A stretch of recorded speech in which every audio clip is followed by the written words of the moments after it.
নমস্কাৰ প্ৰিয় বন্ধু বান্ধৱীসকল আপুনি মই সকলোৱে ধনৰ অভাৱ হোৱাটো নিবিচাৰোঁ কিন্তু সকলোৱে এই ক্ষেত্ৰত সফল হ'ব নোৱাৰে আপুনি যদি সদায় আপোনাৰ ঘৰত ধনৰ সুখ বিচাৰে বা আপোনাৰ ঘৰত ধন টকা পইচাৰ ক্ষেত্ৰত কোনো দিন অভাৱ অনাটন হোৱাটো কামনা নকৰে তেনে এই তিনিটা বস্তু সদায় আপোনাৰ ঘৰত এই স্থানত ৰাখক আপোনাৰ ঘৰখনে কোনো দিন আনক ধন টকা পইচাৰ ক্ষেত্ৰত হাত পাতিবলগীয়া নহয় বৰ বেছি ধনী নহলেও আপোনাৰ ঘৰত ধন খালি কেতিয়াও নহয় আপুনি যেতিয়াই বিপদত পৰিব তেতিয়াই আপোনাৰ হাতলৈ ধন আহিব আৰু কোনো বিপদত আনৰ ওচৰত আপুনি হাত পাতিবলগীয়া নহয় এই বস্তু কেইটা যাৰ ঘৰত থাকে তাৰ ঘৰলৈ ধন আকৰ্ষণ হয় আৰু স্বয়ং মহালক্ষ্মীৰ কৃপা থাকে সেইখন ঘৰত মাতা লক্ষ্মীৰ প্ৰিয় এনে তিনিটা বস্তু আছে যি কেইটা যদি এটাও আপুনি আপোনাৰ ঘৰত এই স্থানত ৰাখিব পাৰে তেনে সেইখন ঘৰলৈ ধন আকৰ্ষণ হৈ ধনৰ ক্ষেত্ৰত কোনো দিন কষ্ট পাবলগীয়া নহয় আজিৰ ভিডিঅ'ত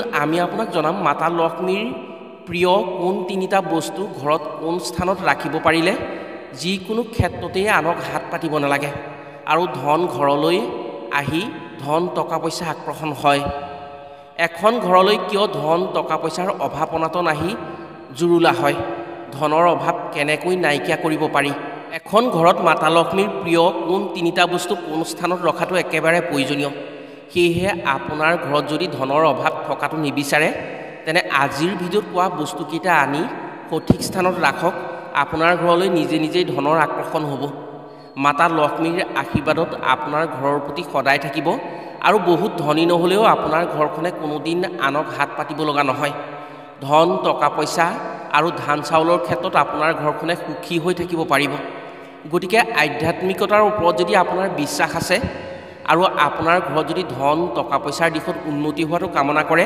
তেনে আজিৰ ভিডিঅ'টো আপোনাৰ বাবে অতি গুৰুত্বপূৰ্ণ ভিডিঅ' গতিকে আজিৰ ভিডিঅ'টো সম্পূৰ্ণকৈ চালে আপুনি নিশ্চয় ধনৰ ক্ষেত্ৰত উপকৃত হ'ব পাৰিব প্ৰিয় বন্ধু বান্ধৱীসকল তেনে জানো আহক লক্ষ্মী দেৱীৰ প্ৰিয় কোন তিনিটা বস্তু এটা হ'লেও ঘৰত থাকিলে ধন টকা পইচাৰ দিশত কেতিয়াও আনৰ ওচৰত হাত পাতিব নালাগে আৰু নিজৰ হাত কেতিয়াও খালী নহয় সেই বস্তুকেইটা ঘৰৰ কোন স্থানত ৰাখিব লাগে লক্ষ্মী আকৰ্ষণৰ কি মন্ত্ৰ এটা আহঁত পাতত লিখি ঘৰত ৰাখিব পাৰিলে ঘৰৰ যিকোনো কামত লাভ আহি হাতলৈ ধন টকা পইচাৰ আকৰ্ষণ হয় কথাসমূহ কোৱাৰ আগতেই আপোনাক এটি সৰু অনুৰোধ জনাওঁ ভিডিঅ'টো যদি ভাল পায় তেনে এটা লাইক কৰাৰ লগতে কমেণ্ট বক্সত জয় মা মহালক্ষ্মী বুলি লিখিবলৈ কেতিয়াও নাপাহৰিব আৰু যদি আমাৰ চেনেললৈ প্ৰথম আহিছে তেনে চেনেলটো ছাবস্ক্ৰাইব কৰাৰ লগতে অন্য 10জনে উপকৃত হোৱাকৈ ভিডিঅ'টো শ্বেয়াৰ কৰিবলৈ অনুৰোধ জনালোঁ বৰ্তমান সময়ত যিমানেই প্ৰতিভাৱান ব্যক্তি নহওক কিয়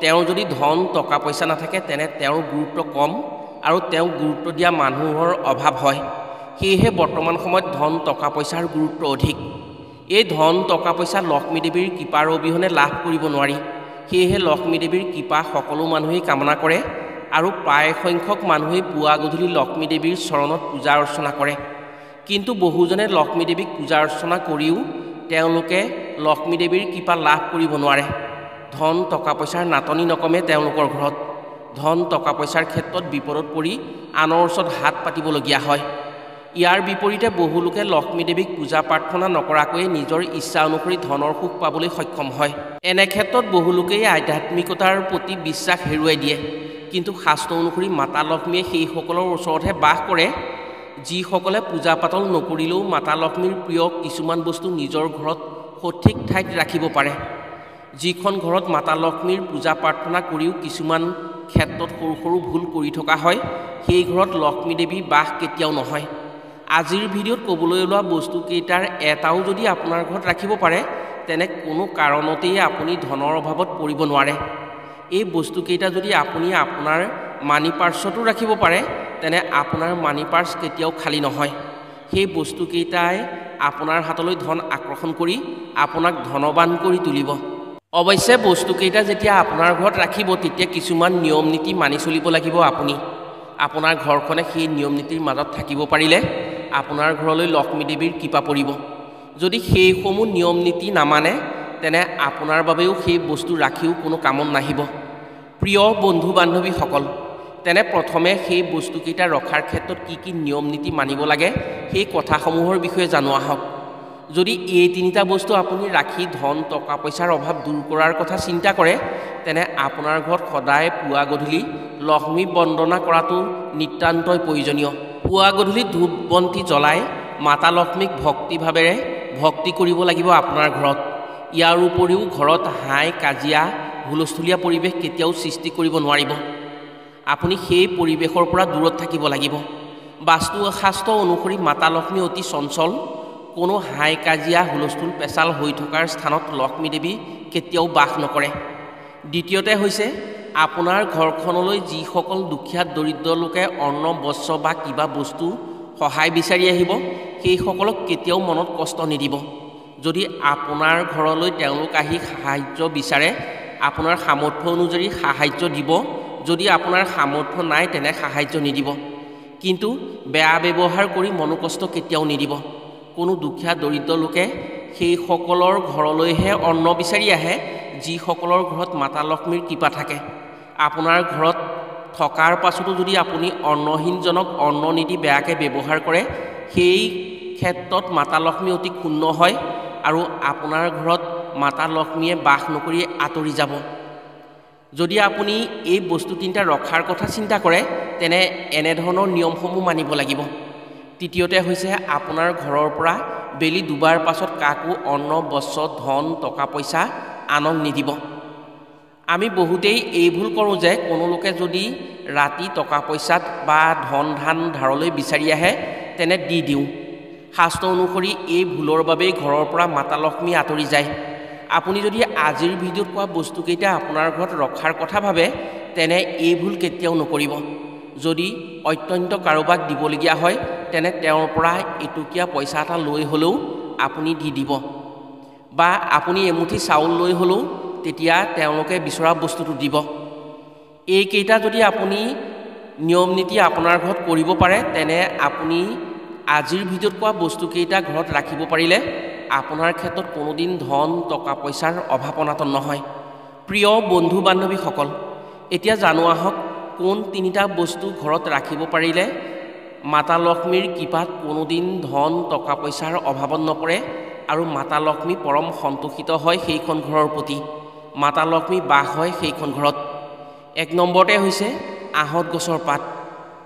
যদি আপুনি ধন টকা পইচাৰ ক্ষেত্ৰত সদায় সুখী হৈ থকাটো বিচাৰে তেনে এটা আহঁত পাতত এটা লক্ষ্মী আকৰ্ষণ মন্ত্ৰ লিখি আপোনাৰ ঘৰৰ য'ত ধন টকা পইচা থয় সেই ধনৰ বাকচত ৰাখিব লাগিব। এই আহঁত পাতটোত আপুনি কেনেকৈ কি মন্ত্ৰ লিখিব আৰু কেনেকৈ ৰাখিব আপুনি সপ্তাহৰ যিকোনো এটা শুক্ৰবাৰে পুৱা শুই উঠি গা ধুই আহঁত গছৰ তললৈ যাব আৰু সেৱা শুশ্ৰূষা কৰি আহঁতজোপাক প্ৰণাম জনাই লক্ষ্মী দেৱীৰ নাম 9 বাৰ উচ্চাৰণ কৰিব। 9 বাৰতকৈ এবাৰো কম বা বেছি উচ্চাৰণ নকৰিব। ইয়াৰ পাছত গছজোপাৰ পাত এটা 2 হাতেৰে ধৰি এই মন্ত্ৰটি উচ্চাৰণ কৰিব। মন্ত্ৰটো কৈ শেষ হোৱাৰ পাছত আপুনি পাতটো ছিঙি পিছলৈ ঘূৰি নোচোৱাকৈ ঘৰলৈ ঘূৰি আহিব। মন্ত্ৰটি হৈছে ওম বাসুধাৰেই স্বাহা। যেতিয়া আপুনি ঘৰ পাবহি পাতটো আপুনি লক্ষ্মী ফটো বা লক্ষ্মী মূৰ্তিৰ চৰণত থ'ব আৰু সন্ধিয়া লক্ষ্মী দেৱীৰ চৰণত ধূপ বন্তি জ্বলাই সেই পাতটোত সেই মন্ত্ৰটো 3 বাৰ লিখি দিব। ওম বাসুধাৰেই স্বাহা, ওম বাসুধাৰেই স্বাহা, ওম বাসুধাৰেই স্বাহা। ইয়াৰ পিছত সেই পাতটো আপোনাৰ ঘৰৰ ধনৰ বাকচত যি স্থানত আপোনালোকে ধন থয় সেই ঠাইত ৰাখি দিব। আপোনাৰ ঘৰত ধন খালী কেতিয়াও নহয়। আপোনাৰ ঘৰলৈ ধন আকৰ্ষণ হ'ব আৰু মাতা লক্ষ্মী আপোনাৰ ঘৰত বাস হ'ব। এইটো হৈছে লক্ষ্মী আকৰ্ষণৰ মন্ত্ৰ। 2 নম্বৰতে হৈছে পদুম গুটি। হয়তো আপুনি জানে মাতা লক্ষ্মীৰ প্ৰিয় আসন হৈছে পদুম ফুল। আপুনি যদি ঘৰত মাতা লক্ষ্মীক পূজা প্ৰাৰ্থনা কৰে ধন টকা পইচাৰ সুখৰ বাবে তেনে গণেশ আৰু লক্ষ্মী দেৱীৰ পদুমত বহি থকা ৰূপকহে পূজা কৰিব। এই ৰূপক পূজা কৰিলে ধন সুখ পায়। পদুমৰ গুটি যদি আপোনাৰ ঘৰত ৰখাৰ কথা ভাবে তেনে আপুনি বৃহস্পতিবাৰ এটাত পুৱা স্নান কৰি ৰঙা কাপোৰ পিন্ধি নিজৰ হাতেৰে পদুমৰ গুটি ছিঙি আনিব। য'ত আপোনাৰ ঘৰত পূজা প্ৰাৰ্থনা কৰে সেই গোসাঁই ঘৰত বা পূজা গৃহত আপুনি সেই পদুমৰ গুটিকেইটা ৰাখিব। সেইদিনা পূজা প্ৰাৰ্থনা কৰাৰ পাছত তাৰ পিছদিনা অৰ্থাৎ শুক্ৰবাৰৰ দিনা সন্ধিয়া যেতিয়া আপুনি পূজা প্ৰাৰ্থনা কৰিব তেতিয়া এটুকুৰা ৰঙা কাপোৰ ল'ব। এগছি বন্তি জ্বলাই মাতা লক্ষ্মীক ভাবি লক্ষ্মী নাৰায়ণেই নমঃ মন্ত্ৰটি 108 বাৰ জপ কৰি সেই ৰঙা কাপোৰখনত পদুমৰ গুটিকেইটাৰ এটা টোপোলা কৰি আপোনাৰ ঘৰৰ ভিতৰলৈ লৈ আনিব আৰু আপোনাৰ ঘৰত য'ত ধন টকা পইচা থোৱা হয় সেই স্থানত সেই টোপোলাটো ৰাখি দিব। আপুনি যদি এই কাম কৰিব পাৰে তেনে 100% আপোনাৰ ঘৰত লক্ষ্মী দেৱী বাস হৈ ধনৰ অভাৱ নাইকিয়া হ'ব। 3 নম্বৰ বস্তুটো হৈছে এখন ৰঙা বস্ত্ৰ। আপুনি হয়তো আচৰিত হৈছে ৰঙা বস্ত্ৰ ৰাখিলে কেনেকৈ ধন আকৰ্ষণ কৰিব। আপুনি মাহৰ শুক্লপক্ষৰ শুক্ৰবাৰ এটাত আপোনাৰ ঘৰত থকা তুলসীজোপাত এখন ৰঙা বস্ত্ৰ বান্ধি দিব। সন্ধিয়া যেতিয়া চাকি বন্তি জ্বলাব তেতিয়া মাতা লক্ষ্মীক স্মৰণ কৰি গছজোপাত এটুকুৰা ৰঙা কাপোৰ পকাই পকাই বান্ধি দিব। গা গছৰ জোপাত বান্ধিব আপুনি সেই ৰঙা কাপোৰখন 9 পাক পকাই বান্ধিব। সেই গোটেই সপ্তাহটো তুলসীজোপাত পুৱা জল অৰ্পণ কৰিব আৰু সন্ধিয়াৰ সময়ত বন্তি জ্বলাব। কাপোৰখন বন্ধাৰ পাছৰ শুক্ৰবাৰে আপুনি সেই গছজোপাৰ তলত ধূপ ধূনা জ্বলাই আপুনি সেই সন্ধিয়া অৰ্থাৎ এসপ্তাহৰ পিছৰ শুক্ৰবাৰৰ সন্ধিয়া সেই কাপোৰখন খুলি আনি তাত অলপ গংগাজল ছটিয়াই লক্ষ্মী দেৱীক পূজা প্ৰাৰ্থনা কৰি কাপোৰখন আপোনাৰ ঘৰত য'ত ধন টকা পইচা ৰাখে সেই স্থানত ৰাখক। পাৰিলে ধন টকা পইচা আপোনাৰ ঘৰত যি থাকে সেইসমূহ সেই কাপোৰখনেৰে বান্ধি ৰাখিব। চাব আপোনাৰ ঘৰত কোনোদিন ধন টকা পইচাৰ ক্ষেত্ৰত অভাৱ অনাটন নহয়। ঘৰত লক্ষ্মী বাস হৈ ধন টকা পইচা আনক বিচৰাতকৈ আনক দিব পৰা হ'ব। প্ৰিয় বন্ধু বান্ধৱীসকল, এই কাম যদি কৰিব পাৰে আৰু এই কাম কৰি যদি এই 3টা বস্তুৰ এটা বস্তু হ'লেও আপোনাৰ ঘৰত ৰাখে তেনে আপুনি কোনো দিন দুখীয়া বা ধনহীন হ'ব নোৱাৰে। মাথো এই বস্তুকেইটা ৰাখিলে ওপৰত কোৱা নিয়মসমূহ আপুনি মানি চলিবলৈ চেষ্টা কৰিব লাগিব। আপুনি যদি সেই নিয়মসমূহ মানি চলিব পাৰে তেনে আপোনাৰ হাতত কেতিয়াও ধন খালী নহয়। আপোনাৰ ঘৰত মাতা লক্ষ্মী বাস হৈ ধনৰ ক্ষেত্ৰত আপুনি সদায় সুখী হ'ব পাৰিব। আশা কৰিছোঁ কামকেইটা কৰি নিশ্চয় উপকৃত হ'ব পাৰিব। আজিলৈ ভিডিঅ'টো ইমানতে সামৰিছোঁ। পুনৰ অন্য এটি ভিডিঅ'ৰ জৰিয়তে লগ পোৱাৰ প্ৰতিশ্ৰুতিৰে আজিলৈ আহোঁ। সকলো ভালে থাকক, সুস্থ থাকক। ধন্যবাদ।